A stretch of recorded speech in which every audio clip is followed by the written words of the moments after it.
नमस्ते, I am Sheetal Suryavanshi from health designer. आज हम जिस डिसीज़ के बारे में बात करने वाले हैं वो है lower back pain. Lower back pain mostly wrong sitting posture की वजह से होता है। ये ना कि सीनियर सिटीजन्स को हो रहा है, ये यंगस्टर्स को भी ये प्रॉब्लम बढ़ रहा है। तो आज हम जो आसन देखने वाले हैं वो है लोअर बैक पेन के लिए। तो आइए देखते हैं वो आसन कैसे करते हैं। सबसे पहले हम जो आसन देखने वाले हैं लोअर बैक पेन के लिए उसे कहते हैं मार्जरासन, उसे इंग्लिश में कहते हैं कैट पोज। इस आसन को करने से आपकी स्पाइन की फ्लेक्सिबिलिटी बढ़ेगी, स्पाइन की जो भी प्रॉब्लम है वो दूर होंगे, स्पाइन में ब्लड फ्लो अच्छे से होगा, आपके रिस्ट और शोल्डर को मजबूत बनाएगा। लेकिन अगर आपको नी में कोई भी इंजरी है या फिर हेड में कोई इंजरी है, नेक में कोई इंजरी है तो आप ये आसन नहीं करेंगे। तो आइए देखते हैं ये आसन कैसे करते हैं। सबसे पहले आपको वज्रासन में बैठना है। उसके बाद वज्रासन में ही आप बॉडी को अपलिफ्ट करेंगे, दोनों हाथ ज़मीन पर टच करके बैलेंसिंग करेंगे। पैर की पोजीशन इस तरह से होगी और बैक को इन्वर्ट करके गर्दन को इस तरह से करना है। फिर गर्दन को थोड़ा सा अंदर के बैक को आउटवर्ड साइड करना है। इस तरह से ये कंटिन्यूअस पोज है।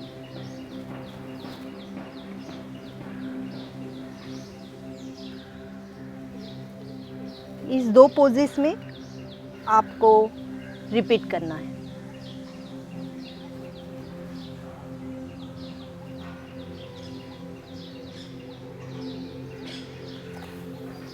नॉर्मल इस तरह से हमने जो आसन अभी देखा उसे मार्जरासन कहते हैं। अगला आसन जो हम लोअर बैक पेन के लिए देखने वाले हैं उसे शलभासन कहते हैं।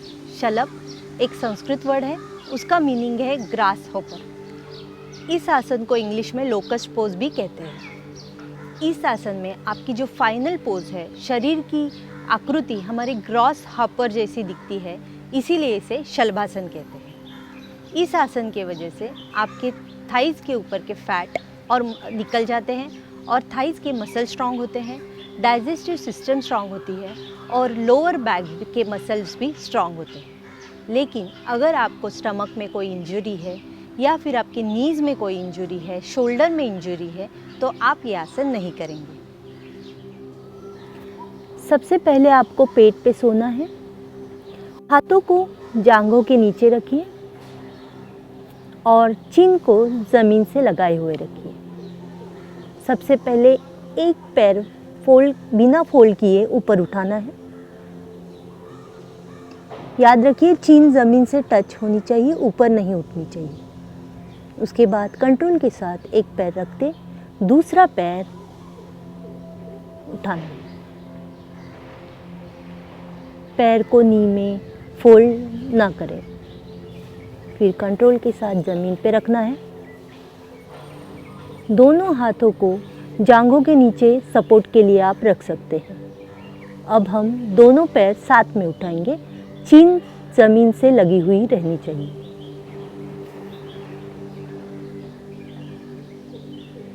कंट्रोल के साथ नीचे रखेंगे एंड देन रिलैक्स।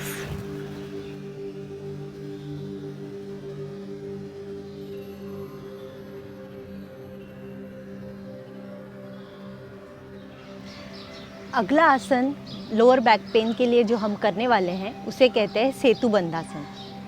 इसे इंग्लिश में ब्रिज पोज भी कहते हैं। इस आसन के वजह से आपके स्टमक के मसल और थाइज़ के मसल स्ट्रांग होते हैं। स्टमक के ऊपर के और थाइज़ के ऊपर के फैट भी रिड्यूस होते हैं।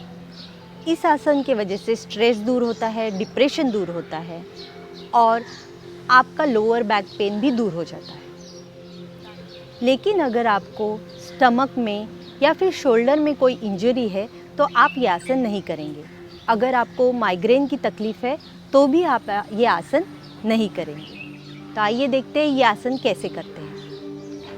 सबसे पहले आप पीठ पे लेट जाइए, फिर दोनों पैरों को सीट के नज़दीक लाके फोल्ड करके नज़दीक लाएंगे। हाथों से पैरों के एंकल पकड़ेंगे और आपकी बॉडी को अपर बॉडी को उठाएंगे।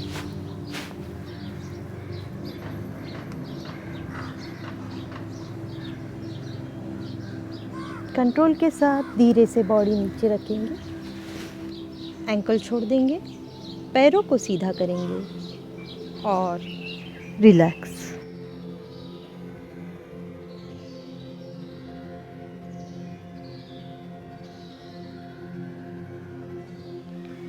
अगला आसन लोअर बैक पेन के लिए हम लोग जो करने वाले हैं उसे कहते हैं मकरासन। उसे इंग्लिश में कहते हैं क्रोकोडाइल पोज। ये एक रिलैक्सेशन पोज है। इसमें आपको स्पॉन्डिलोलिसिस की जो तकलीफ़ है वो दूर होती है। आपको एक रिलैक्सेशन मिलता है, स्पाइन को रिलैक्सेशन मिलता है, शोल्डर को रिलैक्सेशन मिलता है। लेकिन अगर आपके स्टमक में कोई इंजरी है या फिर नेक पे कोई इंजरी है तो आप ये आसन नहीं करेंगे। तो आइए देखते हैं मकरासन कैसे करते हैं। सबसे पहले पेट पे लेट जाइए। एक हाथ के ऊपर दूसरा हाथ आएगा और पैरों को इस तरह से फैला दीजिए। पैरों की पोजीशन इस तरह से होगी और माथा हाथ पे रख दीजिए। आपकी अपर बॉडी हवा में होगी। ये फाइनल पोज है, इसमें आपको नॉर्मल ब्रीदिंग करनी है। आप धीरे से माथा उठाएंगे, हाथों को नॉर्मल करके, पैरों को नॉर्मल पोजीशन में करके रिलैक्स।